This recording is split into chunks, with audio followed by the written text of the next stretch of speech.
Again, I get a topic to share with you while in walks. A lot of my friends they're awestruck witnessing these reality shows these days, and they wonder how creative these young people or this performance are.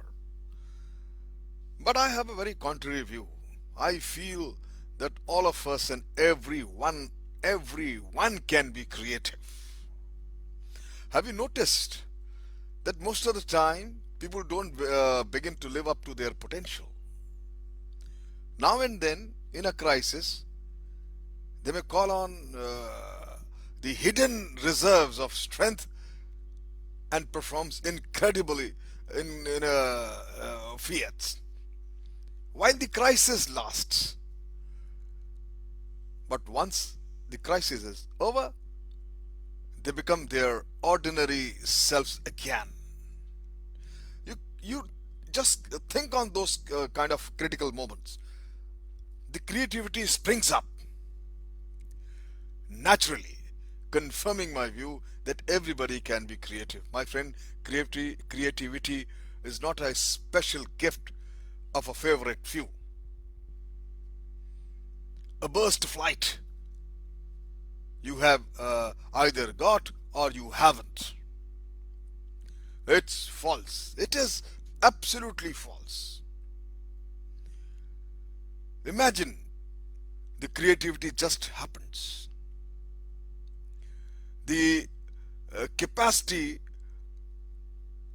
to be creative is inherent in every human being, I suppose, and I'm convinced about it. But the utilization of that capacity to hard work, it is not, my friend, hobbies or taking courses of keeping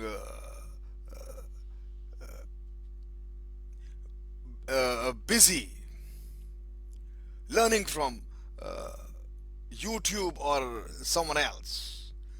Creativity is work that goes somewhere.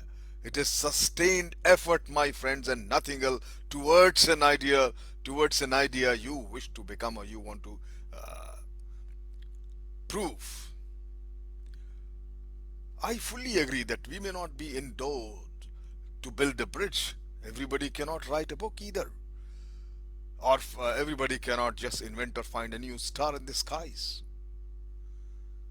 But if we should live our lives deeply and creatively, we must work and go on working to show our work, vision, the values of what it means to be alive. The work itself may be modest, but if it calls forth delight, curiosity, inventiveness, my friend, we are using the same forces that geniuses uses. There is no extra force or extra ability or potential any genius who can perform miracles and prove himself creative holds. For creativity is not so much an aptitude as an attitude, and therefore applicable anywhere. I feel, from making a lemon pie to building a rocket or designing a missile. Those people we call talented know this by instinct. The rest of us have to learn it.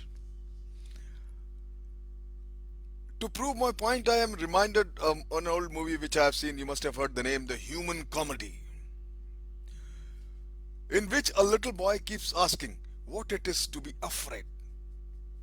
Then at a carnival, a man in a mask scares him, and after a moment of terror, the boy exclaims with delight, I'm afraid.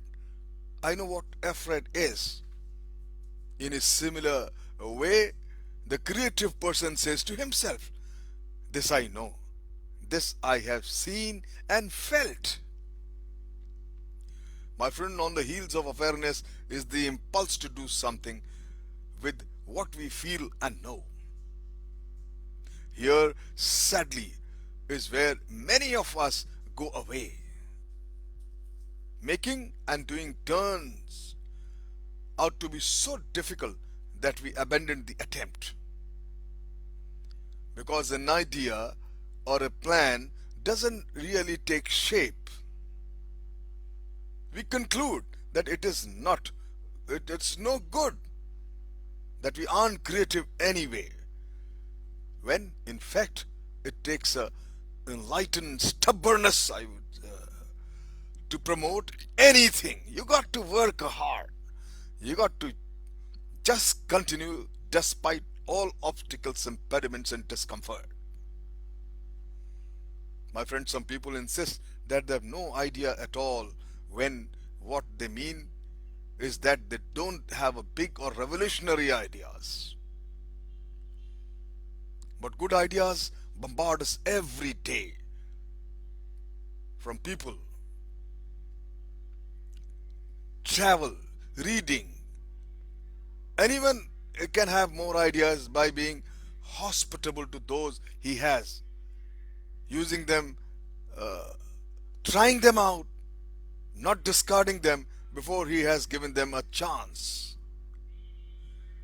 Other people sprout ideas like a mushroom, but let the vision drift away because they are impatient with small beginnings.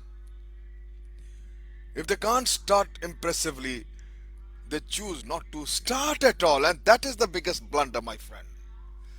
This is deadly to creativity. This killing your own potential. The famous author Helen Keller, she writes in Catch 22, the most popular uh, work of hers, that when we let a resolution or a fine emotion dissipate without results, it means more than lost opportunity. It actually retards the fulfillment of a future purpose. Beyond the longing to do, make something, to give her feeling from and substance, comes the rough work of discipline. A word we don't care much for these days. Most important word, discipline. And yet it is more truly in a small, daily, moment by moment discipline that creativity can be seen than in the crowning triumph. The story of an old woman who rushed up to a great uh, artist in a concert, and she held him and cried and tells him, I would give my life to play as you did. And the violinist answered soberly, smilingly, I did. So must we. If we would be creative, my friends, giving one's life means choosing from the multitude of possibilities a certain goal and then working patiently towards it. Even when we are tired or puzzled or afraid, it simply means loving what you do, my friend, not just its high points, but its day in, day out effort. That's what matters. It means sticking to one's own purpose through 1,000 storms and fires, from within as well as from without, and experimenting, failing, trying again, until both the purpose and the oneself are refined and ready. My friend, too often we say, in effect, tell me how to be creative. The very request is a denial of creativity, I feel. The great and transforming truth is that being creative is a discovery of ourselves, of our own ways of responding to life.